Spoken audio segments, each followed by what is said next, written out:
વિદ્યાર્થી મિત્રો, આજે આપણે ધોરણ 5 વિષય ગણિત પ્રકરણ નંબર 3 કેટલા ચોરસ. આપણા પ્રકરણનું નામ છે કેટલા ચોરસ. તો સૌપ્રથમ તો ચોરસ કોને કહેવાય? તો ચોરસ એટલે ચોરસ કોને કહેવાય એ આપણે સમજીએ. પહેલા ચોરસ એટલે ચાર બાજુઓ.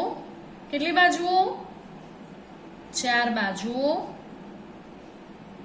ચાર શિરોબિંદુઓ,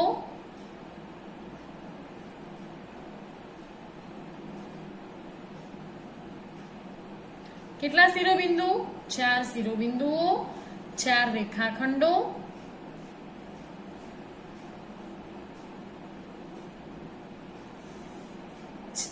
ચોરસ એટલે ચાર બાજુઓ, ચાર શિરોબિંદુઓ, ચાર રેખાખંડો, એટલે કે ચાર રેખાખંડો, એટલે કે ચાર રેખાખંડો વડે બનતી બંધ સમતલ્ય. કેવી? બંધ સમતલ્ય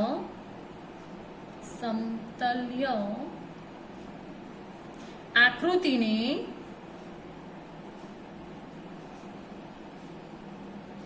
જેને આપણે ચોરસ કહીએ.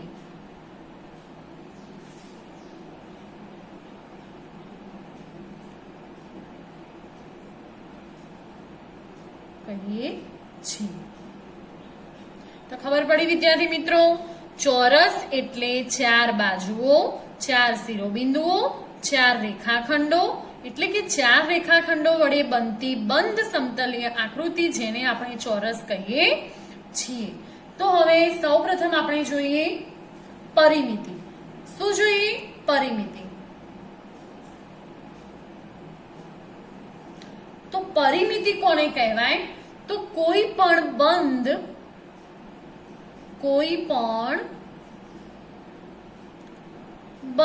આકૃતિની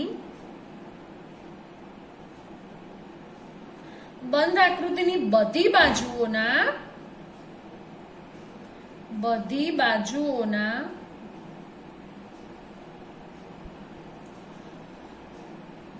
માપનો સરવાળો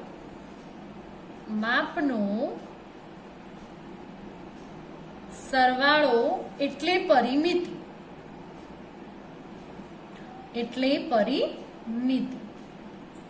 શું થાય પરિમિતિની વ્યાખ્યા? કોઈ પણ બંધ આકૃતિની બધી બાજુઓના માપનો સરવાળો એટલે પરિમિતિ. તો જુઓ અહીંયા આપણે દાખલા તરીકે લઈએ. અહીંયા ચોરસ દોરીએ આપણે.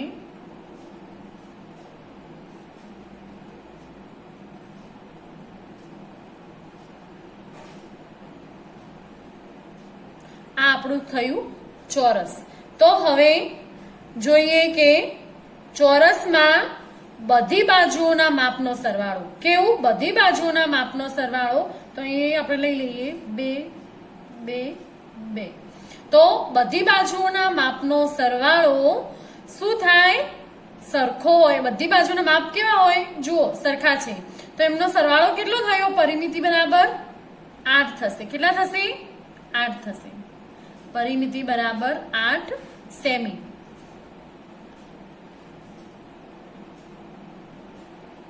અહીંયા આપણે 2 સેમી 2 સેમી 2 સેમી અને 2 સેમી, એટલે કે કોઈ પણ બંધ આકૃતિ. આ કેવો ચોરસ છે? બંધ ચોરસ છે. તો કોઈ પણ બંધ આકૃતિની બધી બાજુઓ, એટલે કે આ ચારે બાજુઓ રહી એના માપનો સરવાળો, એટલે આપણે ચારે બાજુનું જે માપ આપ્યું છે 2 સેમી 2 સેમી, એ ચાર બાજુઓનું માપનો આપણે સરવાળો કેટલો થયો? 8 સેમી થયો. તો પરિમિતિ કહેવાય. તો હવે આપણે સૂત્ર એનું લખવું હોય તો આ રીતે લખી શકાય. ચોરસની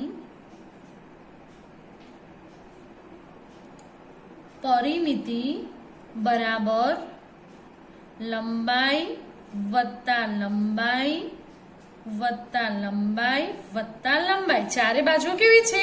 ચોરસની સરખી, એટલે લંબાઈ વત્તા લંબાઈ 4 વખત બરાબર 4 ગુણ્યા લંબાઈ. 4 ગુણ્યા લંબાઈ આ રીતે લખી શકાય. એટલે કે 4 છે ને 4 બાજુઓના અને લંબાઈ એટલે 4 ગુણ્યા લંબાઈ. તો આ ચોરસની પરિમિતિનું સૂત્ર. હવે લંબચોરસની પરિમિતિનું સૂત્ર શું થાય? તો લંબચોરસની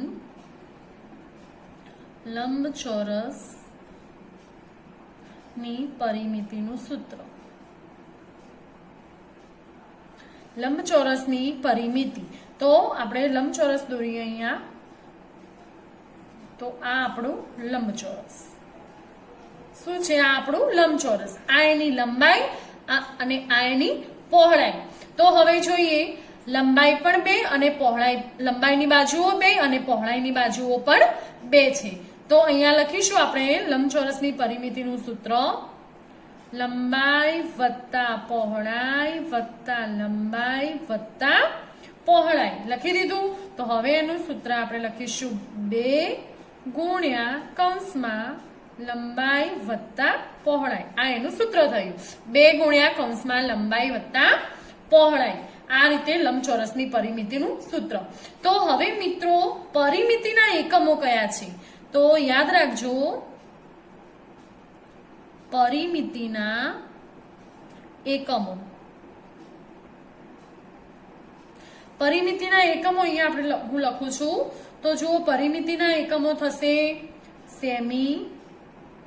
સેમીનું પૂરું નામ સેન્ટીમીટર. પછી મીટર અને કિમી. કિમી એટલે કિલોમીટર. આ 3 પરિમિતિના એકમો થયા. શું થયા મિત્રો? પરિમિતિના એકમો યાદ રાખવા. કોઈ પણ દાખલામાં હોય તો પરિમિતિ જ્યારે શોધવાની હોય ચોરસની કે લંબચોરસની, તો સેમી, મીટર અને કિમી એ શું થયા? એના એકમો થયા. હવે જોઈએ આપણે ક્ષેત્રફળ. પરિમિતિ આપણે પૂરી થઈ. હવે શું જોઈએ આપણે? ક્ષેત્રફળ. તો સૌપ્રથમ ક્ષેત્રફળ કોને કહેવાય? તો જુઓ, અહીંયા હું ક્ષેત્રફળની વ્યાખ્યા લખું છું. આકૃતિએ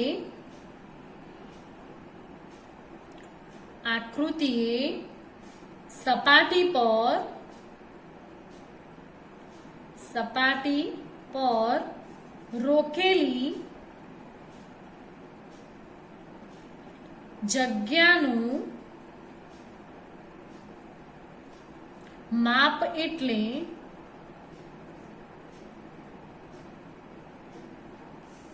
ક્ષેત્રફળ.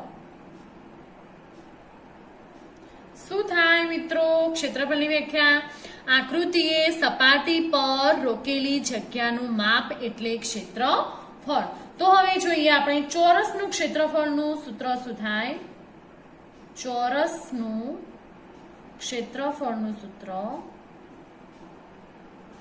તો ચોરસનું ક્ષેત્રફળનું સૂત્ર થશે લંબાઈ ગુણ્યા લંબાઈ. શું થશે? લંબાઈ ગુણ્યા લંબાઈ. હવે લંબચોરસનું ક્ષેત્રફળનું સૂત્ર. તો લંબચોરસનું ક્ષેત્રફળ નું સૂત્ર થશે લંબાઈ ગુણ્યા પહોળાઈ. શું થશે? લંબાઈ ગુણ્યા પહોળાઈ. આ એનું સૂત્ર થયું. હવે જોઈએ આપણે ક્ષેત્રફળના એકમો. શું જોઈએ? ક્ષેત્રફળના એકમો.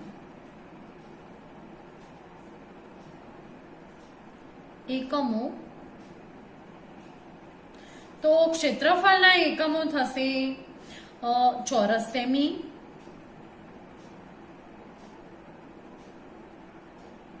બીજો એકમ થશે ચોરસ મીટર, ત્રીજો એકમ થશે ચોરસ કિમી.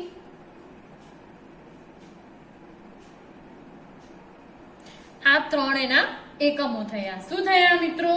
ક્ષેત્રફળના એકમો ચોરસ સેમી, ચોરસ મીટર અને ચોરસ કિમી. તો હવે તમારે એ યાદ રાખવાનું છે કે જ્યારે ચોરસનું ક્ષેત્રફળ કે લંબચોરસનું ક્ષેત્રફળ શોધવાનું હોય તો જ્યારે આકૃતિનું માપ સેમીમાં હોય તો ક્ષેત્રફળનું માપ ચોરસ સેમીમાં હોય. શું હોય? આકૃતિનું માપ સેમીમાં હોય તો ક્ષેત્રફળનું માપ ચોરસ સેમીમાં હોય. જો આકૃતિનું માપ મીટરમાં હોય તો ક્ષેત્રફળનું માપ ચોરસ મીટરમાં હોય અને આકૃતિનું માપ કિલોમીટરમાં હોય તો ક્ષેત્રફળનું માપ ચોરસ કિલોમીટરમાં હોય, એ યાદ રાખવું. હવે આગળ જોઈએ મિત્રો, નીચે આપેલ આકારોની પરિમિતિ શોધો. શું શોધવાનું છે? પરિમિતિ. અહીંયા આકાર આપેલા છે, એનું માપ પણ આપેલું છે. તો જુઓ, હવે અહીંયા માપ આપેલું છે 5 semi, 3 semi, 2 semi, 8 semi, 2 semi અને 3 સેમી. તો એની શું શોધવાની છે? આપણે પરિમિતિ શોધવાની છે. તો સૌપ્રથમ અહીંયા લખી દઈશું પરિમિતિ. પરિમિતિ બરાબર, હવે એનું માપ આપ્યું છે, એનો આપણે શું કરવાનો છે? સરવાળો કરવાનો છે. જ્યારે પરિમિતિની વ્યાખ્યા હતી ને, આપણે બધી બાજુનો માપનો સરવાળો. તો હવે આપણે અહીંયા સરવાળો કરીશું. 5 સેમી વત્તા 3 સેમી વત્તા 2 સેમી વત્તા કેટલા આવશે? 5 સેમી, 3 સેમી, 2 સેમી અને હવે 8 સેમી. 8 સેમી વત્તા 2 સેમી વત્તા 3 સેમી. માપ આપણે લખી દીધા. પરિમિતિના 5 સેમી વત્તા 3 સેમી વત્તા 2 સેમી વત્તા 8 સેમી વત્તા 2 સેમી વત્તા 3 સેમી. હવે આપણે આનો સરવાળો કરીએ. ચલો, 5 અને 3 કેટલા થશે? 6, 7 ને 8. 8 ને 2 કેટલા થશે? 9 અને 10. 10 ને 8 કેટલા થશે? 18. 18 ને 2 કેટલા થશે? 19 અને 20. 20 ને 3 કેટલા થશે? ચલો ગણો. 20 ને 3 કેટલા થયા? 20 ને 3 23. કેટલા થયા? 23 સેમી. તો આપણને પરિમિતિ શું મળી મિત્રો? 23 સેમી. હવે એ રીતે જોઈએ. બીજું જોઈએ આપણે, બીજો દાખલો જોઈએ. તો જુઓ બીજો દાખલો. પરિમિતિ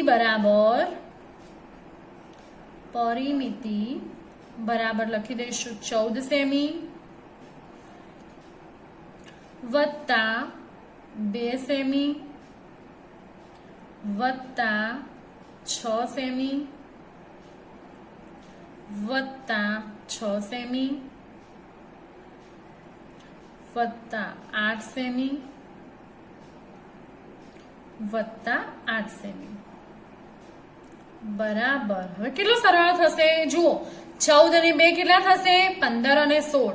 16 અને 6 કેટલા થશે? તો 17, 18, 19, 20, 21 ને 22. 22 ના અંદર 6 ઉમેરો તો કેટલા થશે? 23, 24, 25, 26, 27 ને 28.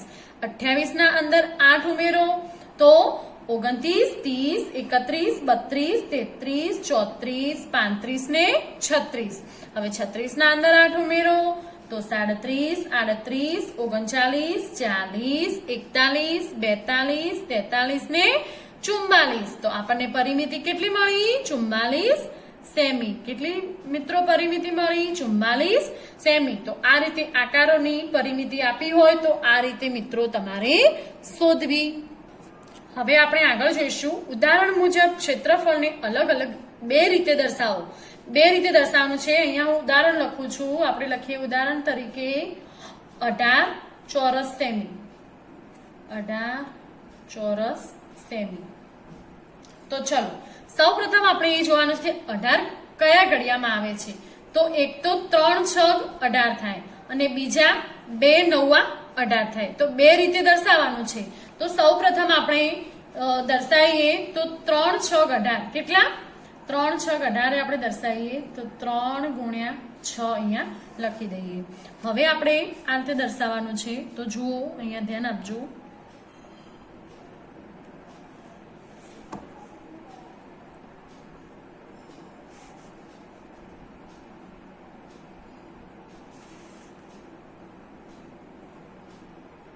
ત્રણ છ 18 કીધું છે ને અહીંયા આપણે.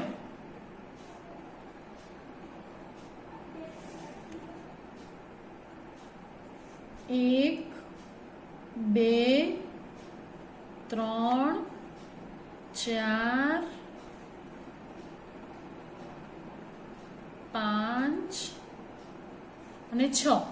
જુઓ 1 2 3 4 5 ને 6. હવે આ રીતે ઉભા જોઈએ આપણે લંબાઈમાં, તો 1 2 3, તો આપણે ગુણાકાર કરીએ. અહીંયા શું 3 અને 6, તો 3 ગુણ્યા 6 કરીએ તો કેટલા થાય? 18 થાય. 3 ના ઘડિયા પર 6 તરી કરીએ કે 3 છક કરીએ તો કેટલા થશે? 18. હવે આપણે એ રીતે બીજું જોઈએ, તો બીજા આપણે દર્શાવીએ 2 ગુણ્યા 9. કેટલા દર્શાવીએ? 2 ગુણ્યા 9. તો હવે 2 ગુણ્યા 9 માં આપણે શું કરીશું? તો અહીંયા જોજો,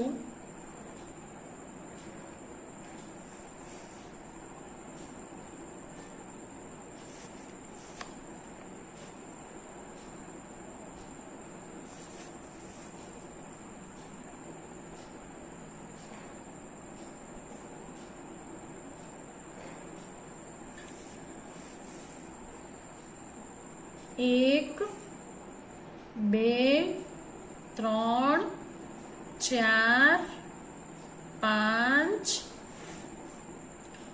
6 7 8 અને 9. કેટલા થયા? 9 થયા અહીંયા. અને અહીંયા 1 ને 2, તો કેટલા થયા? 2. તો 2 ગુણ્યા 9 કરીએ તો 18 ચોરસ સેમી થાય. તો આ રીતે ઉદાહરણ લખેલું હોય આપણે ઘડિયામાં, તો આ રીતે આપણે દર્શાવી શકીએ છીએ. જુઓ, હવે આપણે આગળ જોઈએ મિત્રો, તો નીચેના આકારોની પરિમિતિ અને ક્ષેત્રફળ શોધો. પરિમિતિ અને ક્ષેત્રફળ શોધવાનું છે. તો અહીંયા આકાર આપેલો છે, એની માપ આપેલા છે 5 સેમી, 3 સેમી, 5 સેમી અને 3 સેમી. લંબાઈ અને પહોળાઈના માપ આપેલા છે. તો સૌપ્રથમ આપણે પરિમિતિ શોધીએ. તો ચલો, પરિમિતિ બરાબર, ડાયરેક્ટ આપણે જવાબ લખવાનો છે અહીંયા. તો પરિમિતિ એટલે આપણે શું હતું? પરિમિતિની વ્યાખ્યા બધી બાજુના માપનો સરવાળો. તો 5 ને 3 કેટલા થશે? 6 7 8. 8 ને 5 કેટલા થશે? 9 10 11 12 13. 13 ને 3 કેટલા થશે? 14 15 ને 16. તો એની પરિમિતિ બરાબર કેટલી મળી? 16 સેમી. હવે જોઈએ ક્ષેત્રફળ. ક્ષેત્રફળ બરાબર એટલે લંબાઈ અને પહોળાઈનો શું થાય? ગુણાકાર. તો આ લંબાઈ 3 સેમી અને પહોળાઈ 5 સેમી. તો ચલો, 3 પંચા કેટલા થશે? 15 સેમી. તો કેટલા થયું ક્ષેત્રફળ? 15 સેમી. એ રીતે હવે બીજું જોઈએ આપણે, બીજો દાખલો જોઈએ. તો બીજા દાખલામાં જુઓ, આમાં સૌપ્રથમ આપણે પરિમિતિ શોધી લઈએ. પરિમિતિ, ચલો પરિમિતિનો સરવાળો કરીએ. 2 અને 4 કેટલા થશે? 6. 6 અને 2 કેટલા થશે? 7 ને 8. 8 અને 4 કેટલા થશે? 9 10 11 અને 12. તો પરિમિતિ બરાબર કેટલી મળી? 12 સેમી. હવે ક્ષેત્રફળ. ક્ષેત્રફળ બરાબર લંબાઈ અને પહોળાઈનો શું કરવાનો? ગુણાકાર કરવાનો. તો 4 દુ કેટલા થાય? 8 ચોરસ સેમી. 8 ચોરસ સેમી. સોરી, અહીંયા ભૂલ થઈ છે. સેમીના જગ્યાએ કયો એકમ લખવાનો? ચોરસ સેમી લખવાનો. એ યાદ રાખવું. પરિમિતિ હોય ત્યારે સેમી અને ક્ષેત્રફળ શોધવાનું હોય તો ચોરસ સેમી. તો આ રીતે મિત્રો આકાર આપેલા હોય તો એનું પરિમિતિ અને ક્ષેત્રફળ શોધી શકીએ. તો આપણે આજે આટલા સુધી વિડીયો રાખીશું.